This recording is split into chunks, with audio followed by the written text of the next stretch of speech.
This tasty little nugget is called the Guide's Choice Hare's Ear. It's your basic gold-ribbed hare's ear nymph that's been totally tricked out with all the options. For a hook, a Dairiki number 730, here a size 14, works well. Begin by mashing the barb and placing a 7/64 inch gold bead onto the hook, and then securing it in your vise. For some added weight and to stabilize the bead, take 8 or so wraps of .015 lead-free wire around the hook shank. Pick up a small drop of Zap-A-Gap with your bodkin and place it on the hook shank between the wraps and the bead. Slide the wraps forward and hold them there for a second to set the Zap-A-Gap. You can use a dull-colored thread, but I'm going to use a 70 denier fluorescent fire orange to form a hot spot collar on the finished fly.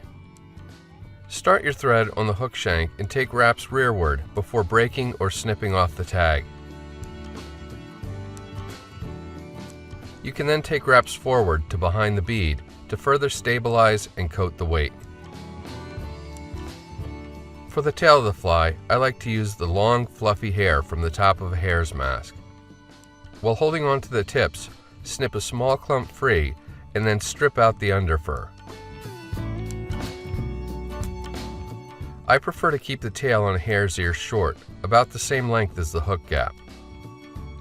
Secure the clump to the hook shank and take tight wraps rearward to the start of the bend. Lift the butt ends up and then snip them off close with your tying scissors. For the rib, brassy-sized gold ultra wire is great, but by all means use tinsel if that's what you like. Secure the wire to the near side of the hook with tight wraps of tying thread all the way up to the weight and then back to about the hook point. For the thorax of the fly, light natural colored hare's mask dubbing works really well. Pull a small clump from the pack and, dubbing only small amounts at a time, form a tapered dubbing noodle on your tying thread. Wrap the dubbing noodle to form a nicely tapered abdomen. Get hold of the gold wire and make open spiral wraps to segment and secure the dubbing. At the front end of the abdomen, secure the wire with a few wraps of tying thread and then helicopter to break it off close. Now we start adding options. A shiny wing case always looks good, so snip a strand of Flashabou free from the hank and secure one end to the top of the hook shank just behind the bead. Take wraps rearward to form a wing case approximately 1/3 a hook shank in length. I find it helpful to pull the wing case forward to see if the length looks right. Too short a wing case on this pattern looks odd, so experiment until you get it right. For the abdomen, strung peacock herl, as opposed to hare's ear dubbing, just adds a little something extra to the pattern. Pull 4 or 5 herls from the pack by their tips and then snip about 1.5 inches of those tips off square. Tie in the peacock behind the bead and take wraps rearward to what will be the back end of the wing case. Leave the thread in that position as you begin making adjacent wraps with the peacock herl. The strands will want to separate, but the thread will block them from doing so. It's a subtle technique, but one that works well. When you reach the bead, secure the herl with a couple tight wraps of tying thread. Once that's done, snip the excess herl off close.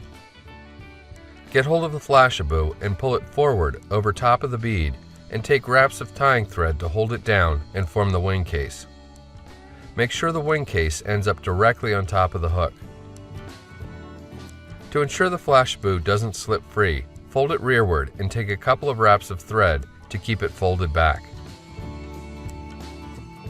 You can then reach in with your tying scissors and cut the Flashabou off close. The leftover tag will be out of the way and barely visible. Now's a really good time to pick out the hare's ear abdomen, as it's going to be difficult to do so later. A Hungarian partridge soft hackle collar adds life and movement to the pattern. Pull a single feather with appropriately sized fibers free from the skin. While holding the stem, strip the fuzzies off up to where the stem begins to narrow. The fibers should extend just a little ways past the hook bend. With the shiny side of the feather facing you, get hold of the very tip and pull the fibers downward, like so. Carefully snip the feather tip off close, leaving just a small triangle to aid with tie-in. Secure the feather with wraps of tying thread using that little triangle as an anchor. The feather should curve downward like this. Get hold of the stem with hackle pliers and raise it to vertical. Gently stroke the fibers rearward to fold them around the stem. With that done, begin wrapping the collar. As you can see, this feather had just barely enough fibers to make one complete wrap, but oftentimes it's all that's needed. Secure the stem behind the bead with wraps of tying thread, and then snip the bare stem off close. Do a 6 or 7 turn whip finish to cover the stem and form a hot spot collar.